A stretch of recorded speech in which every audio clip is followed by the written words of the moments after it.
السلام علیکم ورحمۃ اللہ وبرکاتہ۔ بسم اللہ الرحمن الرحیم۔ تحفہ منکرین حدیث۔ جب بھی کسی شخص یا جماعت نے صحابہ و تابعین کے منہج سے روگردانی کرتے ہوئے ایک نئے نظریے کی بنیاد ڈالی ہے، وہاں سے ایک نئے فرقے کی ابتدا ہوئی ہے۔ وَمَن يُشَاقِقِ الرَّسُولَ مِن بَعْدِ مَا تَبَيَّنَ لَهُ الْهُدَى وَيَتَّبِعْ غَيْرَ سَبِيلِ الْمُؤْمِنِينَ نُوَلِّهِ مَا تَوَلَّىٰ وَنُصْلِهِ جَهَنَّمَ وَسَاءَتْ مَصِيرًا۔ ترجمہ: جو شخص راہ ہدایت کے واضح ہو جانے کے باوجود رسول اللہ صلی اللہ علیہ وسلم کی مخالفت کرے اور تمام مومنوں کی راہ چھوڑ کر چلے، ہم اسے ادھر ہی متوجہ کر دیں گے جدھر وہ متوجہ ہوا، اور اسے دوزخ میں ڈالیں گے۔ وہ پہنچنے کی بہت ہی بری جگہ ہے۔ اسی لیے اللہ تعالیٰ نے اہل حق کی پہچان کا یہ آسان نسخہ بیان فرمایا ہے۔ فرمایا، اور جو مہاجرین اور انصار، سابقین اور مقدم ہیں، اور جتنے لوگ اخلاص کے ساتھ ان کے پیروں ہیں، اللہ ان سب سے راضی ہوا اور وہ سب اس سے راضی ہوئے، اور اللہ نے ان کے لیے ایسے باغ مہیا کر رکھے ہیں جن کے نیچے نہریں جاری ہوں گی، جن میں وہ ہمیشہ رہیں گے۔ یہ بڑی کامیابی ہے۔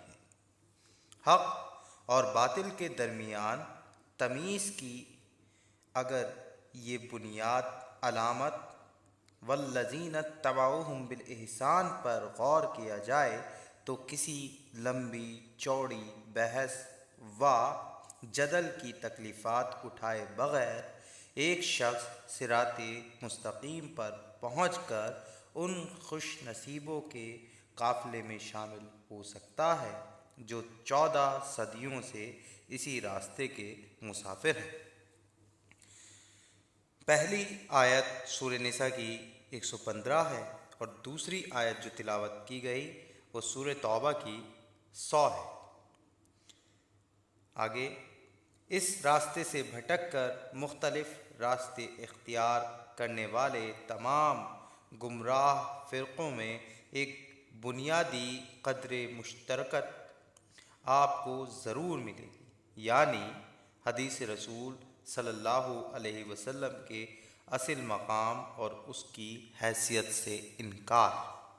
بعض نے تو اعلانیہ طور پر احادیث کے تشریعی مقام سے انکار کیا ہے، اور اس کے لیے انہوں نے کچھ اس طرح کی شعبدے بازیوں کا سہارا لیا ہے، جیسے کہ حدیث 2 صدیوں بعد لکھی گئی ہیں، حدیث کے اندر تضاد ہے، حدیث قرآن کے خلاف ہے، حدیث میں عجیب و غریب حیا باختہ ایسی روایات ہیں جن کو پیغمبر صلی اللہ علیہ وسلم کی طرف منسوب نہیں کیا جا سکتا ہے۔ یہ تو اجمیوں کی سازش ہے۔ ایک اور شعبدے بازی، اکثر احادیث عقل انسانی کے خلاف ہے، حالانکہ یہ اور اس طرح کی دیگر باتیں ذالک قولہم بافواہہم کی طرح محض ان کی موش گافیاں ہیں۔ اہل علم و قلم اپنی تحریر اور تقریر کے ذریعے ان تمام مغالطات کی حقیقت واضح کرتے آ رہے ہیں۔ ان کے علاوہ دیگر باطل لوگوں نے یزعمون قول الذین کفروا من قبل کے مصداق بظاہر تو احادیث کا شرعی مقام تسلیم کیا ہے، لیکن انہوں نے اپنے خود ساختہ اصولوں کے ذریعے ذخیرہ احادیث کو تقریباً مہمل بنا دیا ہے۔ میں دین کا ایک ادنا سا طالب علم ہوں، اپنے انتہائی چھوٹے سے تجربے کو سامنے رکھتے ہوئے ڈر ڈر کر یہ بات کہنا چاہوں گا کہ ان خود ساختہ اصولوں کے دروازے وہاں سے کھلتے ہیں جہاں سے نبی کرم صلی اللہ علیہ وسلم سے ثابت صحیح مرفوع احادیث کو قطعی اور ظنی کی اصطلاحات میں تقسیم کیا گیا ہے۔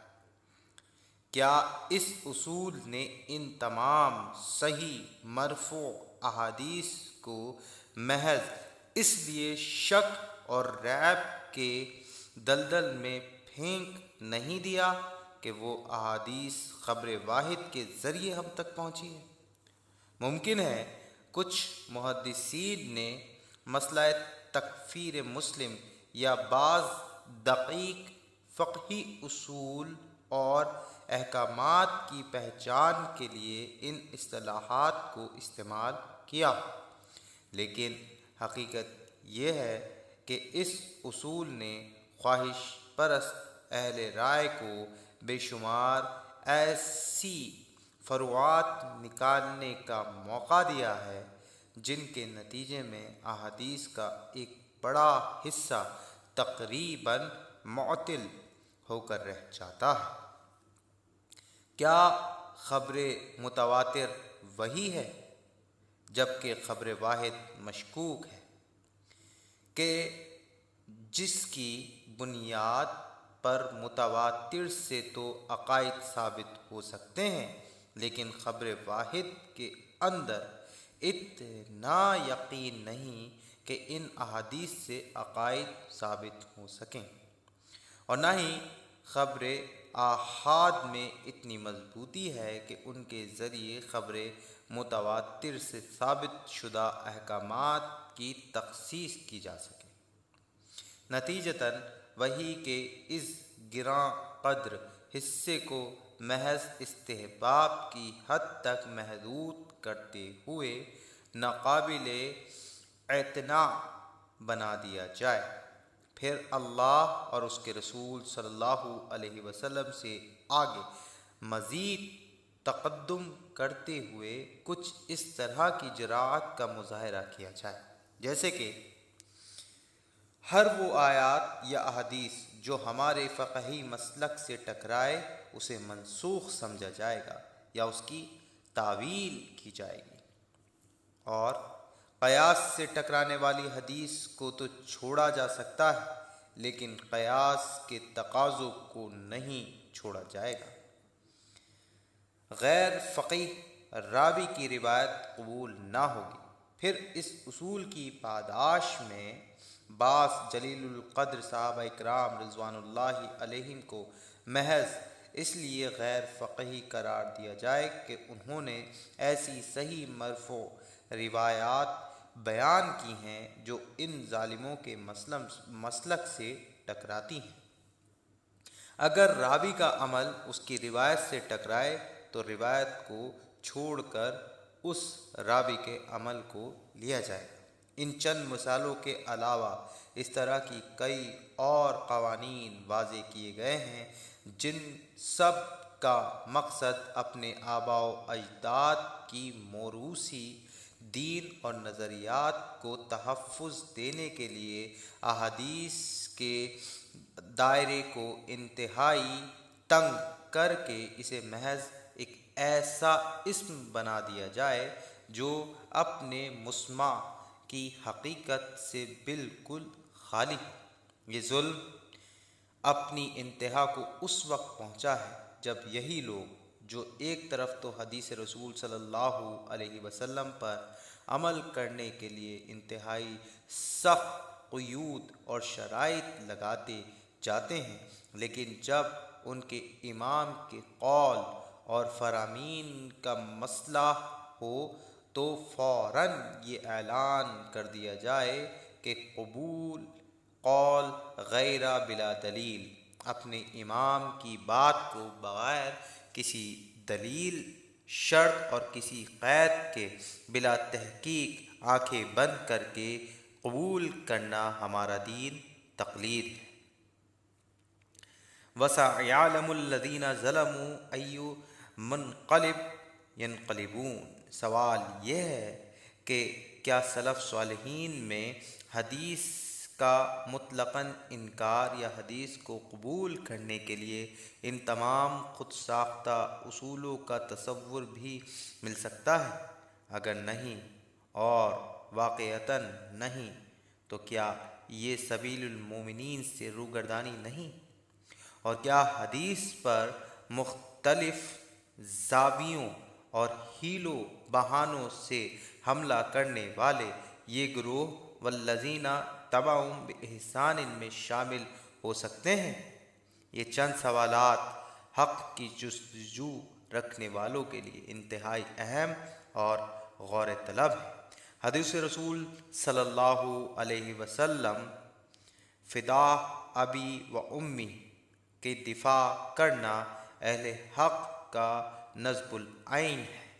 سلف صالحین سے لے کر آج تک اہل علم اپنی بساط کے مطابق اس میدان میں اپنا حق ادا کرتے آ رہے ہیں۔ اسی سنت کو جاری رکھتے ہوئے ہمارے بھائی نوجوان عالم دین مولانا ابو واقد طاہر احمد نے منکرین احادیث کی اصلاح کے لیے ایک مختصر مگر جامع مضمون مرتب کیا ہے۔ اس کتابچے کا نچوڑ ہم ان الفاظ میں بیان کر سکتے ہیں: قرآن کی طرح حدیث بھی منزل من اللہ ہے۔ جو لوگ قرآن کا نام لے کر حدیث رسول صلی اللہ علیہ وسلم پر مختلف طریقوں سے حملے کرتے آ رہے ہیں وہ در حقیقت خود قرآن اور پوری شریعت مطہرہ کے در پردہ دشمن ہیں۔ اللہ تعالی مولانا صاحب کو علم میں برکتیں نازل فرمائے، ان کی اس سعی کو قبول فرما کر اس کتابچے کو حق کثیر کے لیے ذریعہ ہدایت بنا دے اور ان سے تا حیات دین رسول صلی اللہ علیہ وسلم کی خدمت لیتا رہے۔ آمین یا رب العالمین۔